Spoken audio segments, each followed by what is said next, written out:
चले, मैंने पूछा कि जो आपके स्पेशल डैमेजेस होते हैं उसे इनडायरेक्ट भी कहते हैं और रिमोट लॉसेस होते हैं बेसिकली। ये क्या मतलब है इनडायरेक्ट और रिमोट लॉसेस का? मतलब अगर हमने कॉन्ट्रैक्ट दो पार्टीज ने कॉन्ट्रैक्ट किया हुआ है तो पार्टी ए ने पार्टी बी को कुछ गुड्स सप्लाई करनी है, अब और उसने फिर तीसरी पार्टी मतलब पार्टी ए ने पार्टी बी के साथ कॉन्ट्रैक्ट किया हुआ है फर्नीचर का, लेकिन और फिर पार्टी ए और पार्टी सी के दरमियान कॉन्ट्रैक्ट हुआ है पार्टी सी उसे गुड्स सप्लाई करेगी फर्नीचर के लिए। अब अगर जो पार्टी और पार्टी सी ने टाइम अपना डिसाइड किया हुआ है उस टाइम पे पार्टी सी ने अपना कॉन्ट्रैक्ट पूरा नहीं किया, अपनी परफॉर्मेंस नहीं दी और इमरजेंसी में पार्टी ए ने मार्केट से हायर प्राइस पे गुड। अब ये जो हायर प्राइस पे ली है 20,000 वाली चीज 30,000 रुपए के लिए 10,000 एक्स्ट्रा पे करने पड़े, ये कौन से डैमेज है? ये ऑर्डिनरी है, ये डायरेक्ट कॉन्सिक्वेंस है, डायरेक्ट है, ये रिकवर हो सकते हैं बिल्कुल, लेकिन इसकी वजह से वो टाइमली फर्नीचर नहीं बना सका और हैदर शाह को फर्नीचर नहीं मिला, मैं वहां से 50,000 का मुनाफा कमा सकता था जो मैंने नहीं कमाया, क्या ये रिकवर कर सकता हूँ? If communicated at the time of contract. इसके अलावा मुझ पे 1 लाख गवर्नमेंट ने फाइन भी लगा दिया, क्या वो भी रिकवर करा सकता हूँ? यस, ये भी रिकवर कर सकता हूँ, फाइन लग गया था। इसके अलावा मैंने कहा कि हैदर से मेरा कॉन्ट्रैक्ट पर सक्सेसफुल नहीं रहा तो मुझे 50,000 का नुकसान हुआ। अगर ये सक्सेसफुल होता तो जब इसके भाई को फर्नीचर चाहिए होता वो भी मुझसे मंगवाता तो मुझे 50,000 का नुकसान भी हुआ। तो वो ये टू मच रिमोट हो गया, इतना रिमोट नहीं चलता। इसी पे हमारी कल एक थोड़ी सी डिस्कशन ग्रुप में भी चली थी, आई गेस अब्बास कौन आपका मैसेज था, किसका था वो कल? अब्बास का था, आपका था, जिसपे हम वो बात कर रहे थे कि एग्जांपल को आपको मैंने होमवर्क दिया था एग्जांपल 1 से लेकर एग्जांपल 20 तक। बड़ी अच्छी बात है अगर कोई एग्जांपल आपको समझ में ना आए और ग्रुप में डिस्कशन चल रही हो तो बहरहाल मेरा और अब्बास का जहाँ पे कंफ्लिक्ट आ रहा था वो क्या कंफ्लिक्ट आ रहा था, वो एग्जांपल पढ़ी आपने? वो एग्जांपल में क्या हुआ था कि एक बंदे ने चीज मंगवानी थी, इस तरह से था मशीनरी की वजह से मिल्क प्रोडक्शन रुक गई थी। हाँ, उसकी वजह से उसको गवर्नमेंट कॉन्ट्रैक्ट नहीं मिला, उसने उसको बताया था कि इसमें इस एक मशीनरी की वजह से मेरी प्रोडक्शन रुकी हुई है। हाँ, तो उसका ये कहना था कि वो अब एक मिनट रुक जाओ, मशीनरी मेरी खराब हुई, मैंने कहा कोमैल जरा मशीन ठीक करके दे दो, मेरी प्रोडक्शन रुकी हुई है और मुझे पता है कि अगर मशीनरी ठीक हो जाएगी तो मेरा कॉन्ट्रैक्ट किससे हो जाएगा? गवर्नमेंट के साथ। चलिए गवर्नमेंट के साथ कॉन्ट्रैक्ट होने वाली बात कोमैल को पता थी? उस एग्जांपल में कहीं ये लिखा होता कि कोमैल को पता था कि मशीनरी ठीक ना करके दी तो कॉन्ट्रैक्ट लूज कर जाएगा? नहीं। तो क्या ये लॉस जो कॉन्ट्रैक्ट गवर्नमेंट से कॉन्ट्रैक्ट लूज करने का जो अमाउंट जो बनती थी, जो लॉस हुआ, लॉस ऑफ प्रॉफिट हुआ, क्या ये रिकवर करा सकता हूँ मैं कोमैल से? नहीं करा सकता। लेकिन हाँ, क्या कोमैल को ये पता था कि मेरी मिल जो मशीन है वो खराब होने की वजह से मैं प्रोडक्शन नहीं कर पा रहा, तो क्या ये चीज अंडरस्टूड नहीं थी कि प्रोडक्शन नहीं कर पा रहा तो कमा भी नहीं रहा, तो वो जितने दिन मैंने प्रोडक्शन नहीं की उतने दिन का प्रॉफिट नहीं कमाया, क्या वो रिकवर करा सकता हूँ? यस। तो इस पे हमारा जरा सा कंफ्लिक्ट चल रहा था, तो वो शायद हमारे जो वर्ड्स जो हमने चूज किए कम्युनिकेट करने के लिए उस वजह से क्लियर नहीं होता, लेकिन वो बात क्लियर हो गई थी उस टाइम भी। बीच में कमेंट आ गया था किसका, आपका, वो आपने बड़ी अच्छी बात की, इन्होंने जो बात बीच में मैसेज किया कि सर हमें उस पार्टी को ये नहीं था पता ना कि मिल का अगर मैंने मिल की मशीनरी टाइम से ठीक नहीं की तो गवर्नमेंट वाला कॉन्ट्रैक्ट लूज कर जाएगा, ये बात उसको पता नहीं थी। हाँ, अगर ये बात पता होती तो क्या तब रिकवर कर सकता था? क्या इतना काफी था यही भी कहता कि देखो कोमैल मुझे मशीन ठीक करके दो वरना मैं गवर्नमेंट का कॉन्ट्रैक्ट लूज कर जाऊंगा, और अगर मैं वो कॉन्ट्रैक्ट लूज कर गया तो मैं पैसे तुमसे लूंगा, ये की प्रॉपर बात। लेकिन अगर इतनी बात हो जाती कि कोमैल मुझे मशीन ठीक करके दो वरना मैं गवर्नमेंट का कॉन्ट्रैक्ट लूज कर जाऊंगा, अगर इतनी बात भी की होती क्या स्टिल रिकवरी होती या ना होती? फिर भी होती। हम अज्यूम कर लेते कि it is communicated at time of acceptance, हम अज्यूम करते हैं। एक मिनट,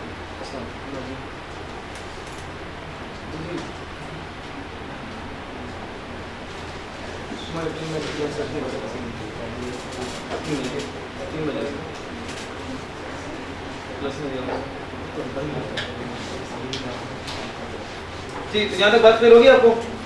वो एग्जाम्पल बड़ी अच्छी एग्जाम्पल थी और बड़ी टेक्निकल एग्जाम्पल थी। वहां पे देखिए लॉ में ना एक लाइन से पूरा जवाब बदल जाता है। तो अगर किसी ने वो नहीं पढ़ी, वो एग्जाम्पल जो ग्रुप में शेयर की गई है और उस पर जो डिबेट हुई थी, तो आज जाके पढ़ लीजिएगा, आपको मामला क्लियर हो जाएगा। ठीक है, इसी तरह मैं आपको कहता हूँ कोई भी मसला होता है तो आप उसको ग्रुप में शेयर किया करें, उसे सारी क्लास का कॉन्सेप्ट रिवाइज हो जाता है। चले आगे आ जाए, ओपन कर रजिस्टर।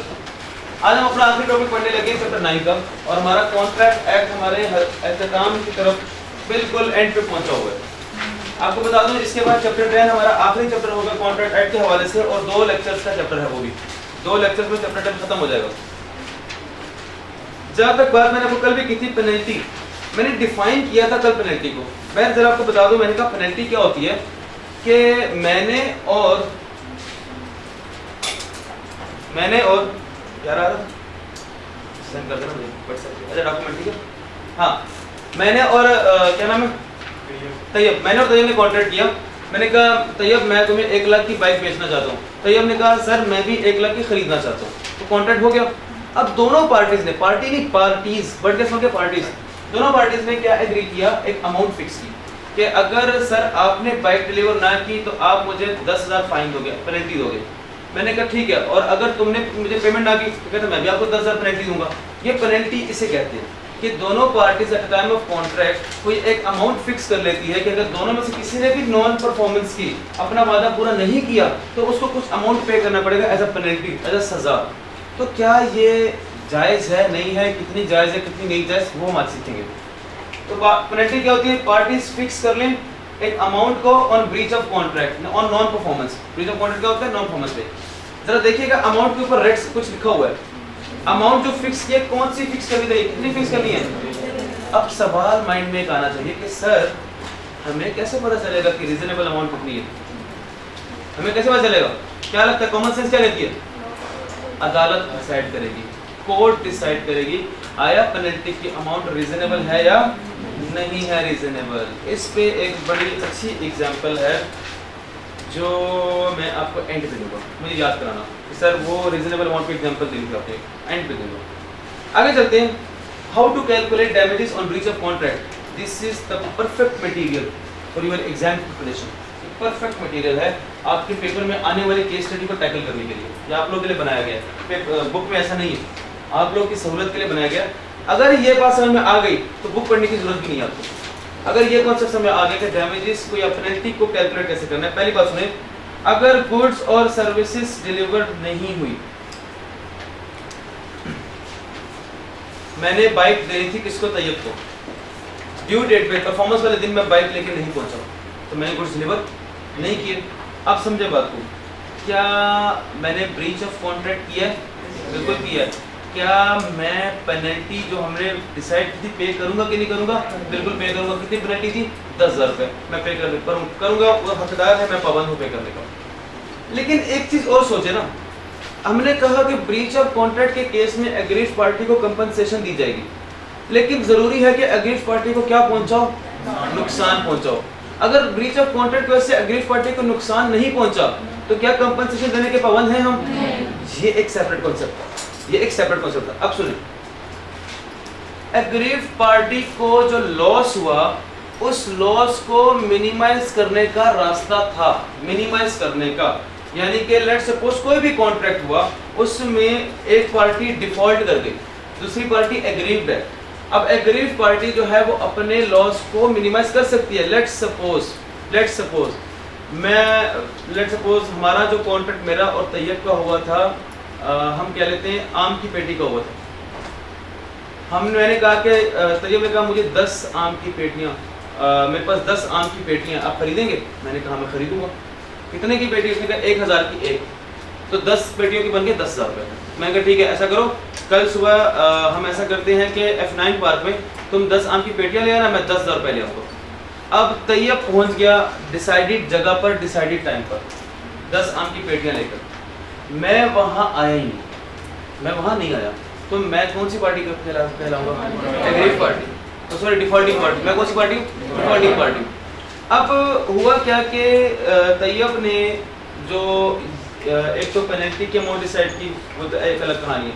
तैयब ने क्या किया, हम यहाँ पे बात कर रहे हैं डैमेजेस की। अगेन देखिए, पेनल्टी से मिक्स ना कीजिएगा, मैं भी पेनल्टी नहीं कह रहा, मैं किसकी बात कर रहा हूँ? डैमेज की बात कर रहा हूँ। तैयब को नुकसान हुआ, क्या नुकसान हुआ? वो जो उसने एक गाड़ी करा के वो F9 पार्क तक आया, वो किराया उसका लग गया। इसके अलावा लेट्स अगर अपनी गाड़ी में आया तो अपनी गाड़ी का फ्यूल लग गया, उसका टाइम वेस्ट हुआ। यही टाइम अगर वो अपनी शॉप पे लगाता तो वो कुछ और भी कमा सकता था, लेकिन नुकसान हुआ, उसका टाइम वेस्ट हुआ, उसका एनर्जी वेस्ट हुई, रिसोर्सेज वेस्ट हुए उसके। इन एडिशन टू दैट उसके जो आम की पेटियां थी ना, उस टाइम शुरू हो गई बारिश और ओले पड़ना शुरू हो गए।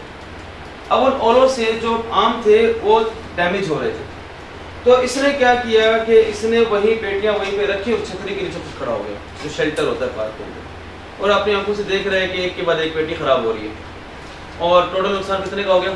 10,000 रुपये का। क्या इसके पास कोई तरीका नहीं था इस नुकसान को कम करने का? क्या तरीका था? ये अपने साथ साथ उन पेटियों को भी शेल्टर में अगर रख देता तो क्या नुकसान को मिनिमाइज कर सकता था? कर सकता था। तो लॉ कहता है एग्रीड पार्टी एक काम तुम्हारा है, वो काम क्या है कि तुमने अगर अपने लॉस को मिनिमाइज कर सकते थे, तुम्हारे पास कुछ अदर ऑप्शंस थे, तो you should have avail those other options. वो ऑप्शंस आपको अवेल करने चाहिए, आप अवेल करते तो बेहतर होता। लॉस को मिनिमाइज करना है आपने। अब माइंड में सवाल ही आ रहा होगा कि सर अगर उसने लॉस को मिनिमाइज नहीं किया तो क्या स्टिल डिफॉल्टिंग वाला पूरी अमाउंट देने का पाबंद होगा? आप बताएं, आपकी कॉमन सेंस क्या कहती है? नहीं, वो पूरी अमाउंट पाबंद, क्योंकि आप अपना लॉस कम कर सकते थे, आपने अपनी लापरवाही की वजह से लॉस कम नहीं किया। आप उस पेटियों में से लेट्स सपोज 4 पेटियों को बचा सकते थे और 6 नहीं बचती थी, तो मैं कितने का नुकसान भरूंगा? 6 का भरूंगा, 10 का नहीं भरूंगा। 4 आप बचा सकते थे। क्या ये बात समझ रही है आपको? यानी कि अब गुड्स और सर्विसेज केस में डैमेजेस कैलकुलेट हो रहे हैं। इस चैप्टर का मेन थिंग क्या था? डैमेजेस। पेनल्टी पे मैं बाद में आऊंगा, पेनल्टी पे मैं अभी नहीं आया, जस्ट डिफाइन किया। अब मैं अगेन किस पे आ गया हूं? डैमेजेस पे। गुड्स और सर्विसेज के केस में अगर एग्रीव के पास लॉस को मिनिमाइज करने का ऑप्शन है तो वो लॉस को मिनिमाइज करे, लॉस को मिनिमाइज कर सकता है, वो उसको करना चाहिए। दूसरा सिनेरियो ऑर्डिनरी डैमेजेस और स्पेशल डैमेजेस के केस में मुझे बताएं, एक होती है हमारी वो फर्नीचर वाली एग्जांपल याद करें। मैंने हैदर शाह को फर्नीचर बना के देना था, माहीन को बोला मुझे लकड़ियाँ सप्लाई करके दे दो 20,000 रुपए की, 10 दिन में लकड़ियाँ सप्लाई करके देना, 2 महीने में फर्नीचर बना के दूंगा, 50,000 का मुनाफा कमाऊंगा। ये सारी कहानी वही बनी। अब मुझे बताएं, उसमें लकड़ियाँ माहीन ने सप्लाई मुझे नहीं की, तो मैंने मार्केट से 30,000 रुपए की लकड़ियाँ महंगी खरीदी, महंगी वाली खरीदी। इसमें 2 नाम बोलूंगा, कॉन्ट्रैक्ट प्राइस, मार्केट प्राइस। बता सकते हैं कॉन्ट्रैक्ट प्राइस क्या थी? मेरे और महीन के दरमियान कॉन्ट्रैक्ट प्राइस क्या थी? 20,000। मार्केट प्राइस क्या थी? 30,000। तो कह सकता हूं कि the difference between contract price and market price is the amount of ordinary damages which I can claim. कह सकता हूं। तो क्या ऑर्डिनरी डैमेज का फार्मूला बन नहीं गया मेरे पास? ऑर्डिनरी डैमेजेस गुड्स के केस में कैसे कैलकुलेट होते हैं? कॉन्ट्रैक्ट प्राइस कितनी थी? 20,000। मार्केट प्राइस कितनी थी? 30,000। क्या मैं 10,000 रिकवर कराऊंगा कि नहीं कराऊंगा? और इसका नाम क्या होगा इस 10,000 का?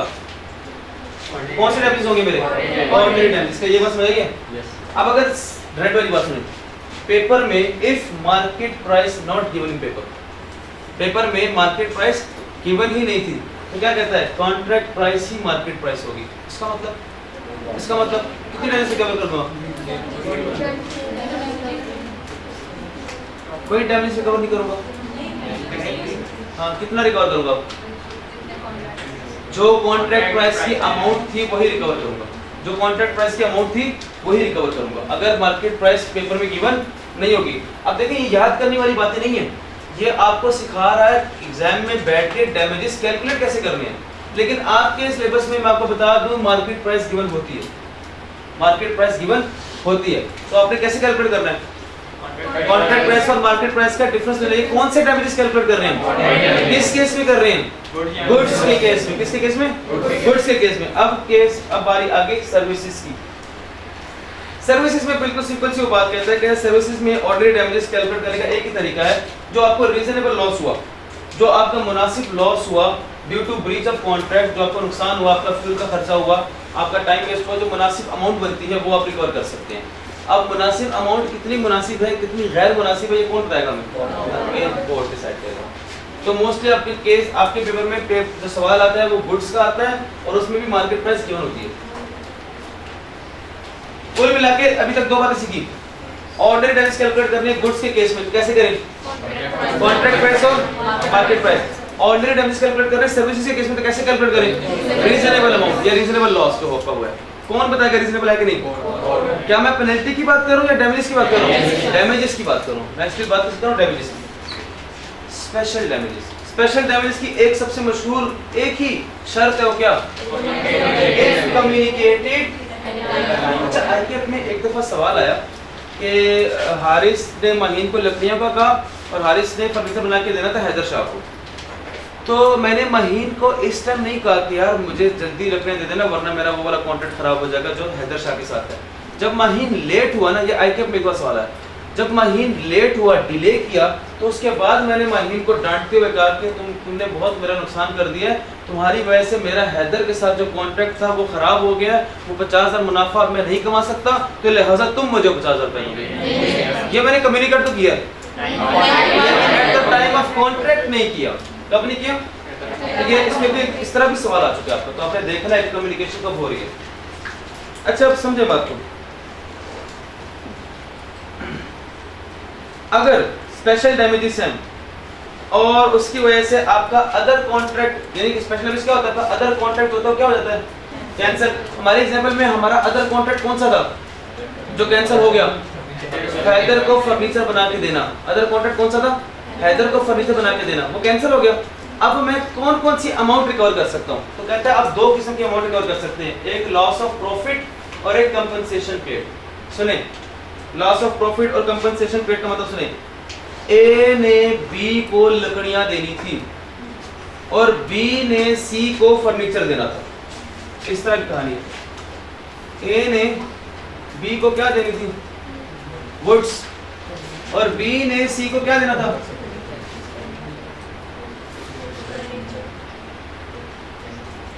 यहाँ तक बात क्लियर है? ए ने बी को लकड़ियां देगा तो बी सी को क्या दे देगा? फर्नीचर दे देगा। अब हुआ इस तरह कि ए जो